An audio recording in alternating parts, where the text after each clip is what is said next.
So, Joshua, welcome to the Adrenaline Zone. We've always wanted to have a trucker on the show, and we're really grateful for you to spend some time over the holidays with us. So, we got a ton of questions for you, and we like to start by asking our guests kind of what led them into their profession in the first place.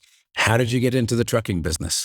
I got into it when I was a little boy. My grandpa actually drove for about 40, 50 years. So I used to ride along with him when I was a little kid and always said I was going to do it when I grew up. What attracted you to it?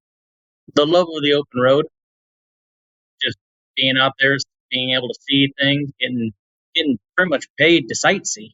From that moment when you were a little boy, I guess your grandpa was able to give you information on how you got into training and what the career progression works. But can you explain that to us? Once you decide you're going to be a professional driver, how you get the training, and then what's the career progression as you go through, or is there one, or how does that work?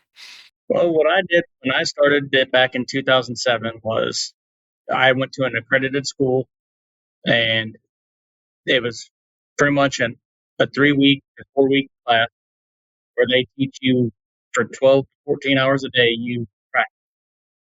They teach you the beginning level of doing a pre-trip inspection, your driving, your backing skills. You sat there and practiced.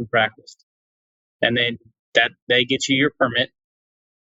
And then after you go on the road and all that, then they take you to an actual CDL test site, a DMV test site, and they get you your driver's license. And then after that, I signed on with Hogan. They they actually did. I signed a 14-month contract with them. They paid for my schooling, and I couldn't even remember how much of the percentage of it was, but I signed 14 months with them. It sounds really intense for 14 hours a day for 4 or 6 weeks or something like that. And I got a healthy respect for truckers when I learned how to back a boat trailer. It's like, okay, this is not as easy as it sounds. No. But Well, yeah. the funny thing is, the longer the trailer, the easier it is to actually turn it. Oh, really? Really? Because you got more of a moment Yep. arm or something? Yeah, the shorter the wheelbase, the faster the trailer will actually pivot and turn. That's interesting. So let's talk about the truck. Can you give our listeners a feel for the difference between the higher end classes of trucks, class 7, class 8, that kind of thing, and your horsepower, weight, fuel carriage, that all the kinds of things that go into what makes a big truck? Well, I mean, you got your Kenworth, you got your Peterbilt, which those are your high end trucks. Everybody wants to be in one of those, but they range from anywhere from 400 to you can go up to 1,000 horsepower or more. It just all depends on what you want to do to it and how hard you want to run it. But more commonly is fleet trucks, which run right around 400 to 500 horsepower. I mean, the normal truck companies run Freightliners or Internationals, Max. So they're more middle beginner level kind of truck. And then you got your super sleepers, which have everything in it that an RV has. So speaking of RVs, Sandra just went around an amazing country in a small RV, so she's probably got a good feel for what you all are up to in that regard. But so I guess this is the class 8 that's the sleepers? Yes. And different horsepowers. Do you have to get a separate qualification for a different brand of truck? Do you have to get special training for like a Freightliner as opposed to a Mack truck or something like that? No, what it is you get what it calls a Class A CDL, which that will allow you to drive a semi truck, a Class 8 truck, and a 53-foot trailer or 28-foot, depending on what your company wants you to haul. But their box trucks will take what they call the Class B license, which is for a smaller weight. Class A is for 80,000 pounds or more. Mm. Wow. Twice the size of an F-14. Yeah. Does the level of technology in the truck or the controls vary by class? Do you have, how autonomous are they these days? Do you have automatic shifts, manual shifts, navigation? I mean, I bet, are the cockpits pretty sophisticated, or does it matter on the class? No, it doesn't matter on the class. It just depends on, the truck and how much money you want to put into, a base truck versus a higher end truck. They've got pretty much all the same. It just, do you want more cabin space for the sleeper area, or do you want more luxury? Can you custom order them? You kind of custom order them to your chrome packages and stuff like that, your seats, but that's not it. Is how to upgrade it would be chrome and make it look pretty.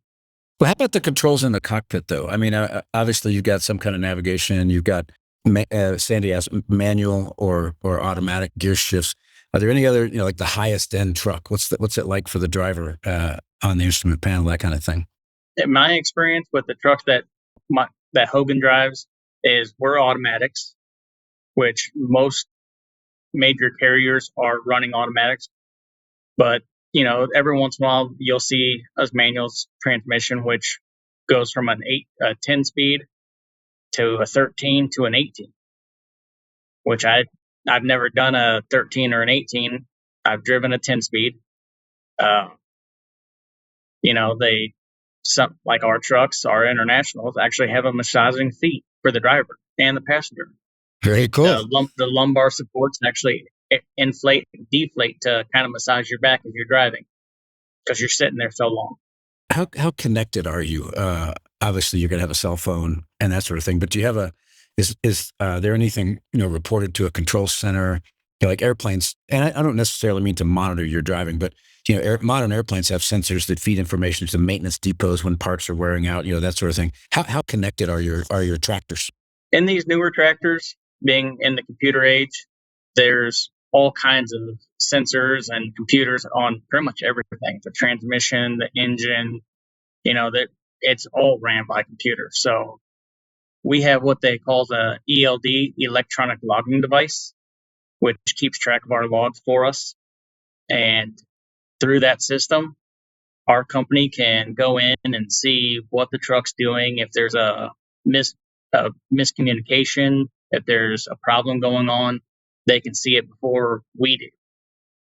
But that's on the ELD. It also has our navigation through our logging through the logs, so it'll tell us a route that it wants us to take. That by your weight and all that, you can be on certain roads.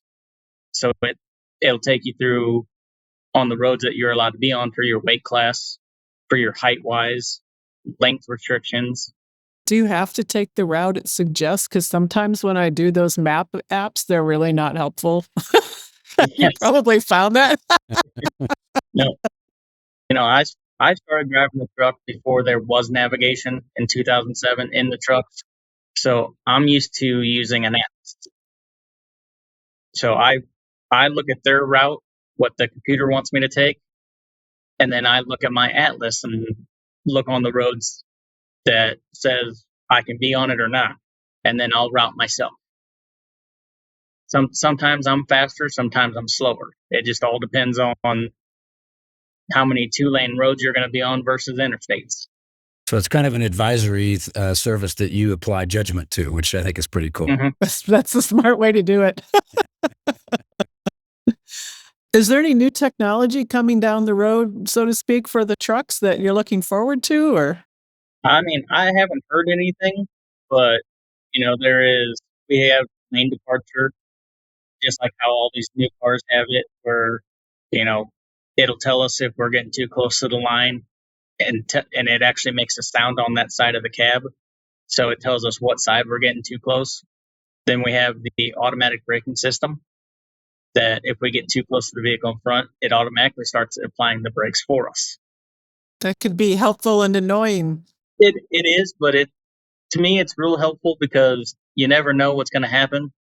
You got to have that safety cushion, and a lot of people in 4-wheelers, that's what we call them, is the cars. They either get in front of us and then slow down, but we have to have that safety cushion because we can't stop like them.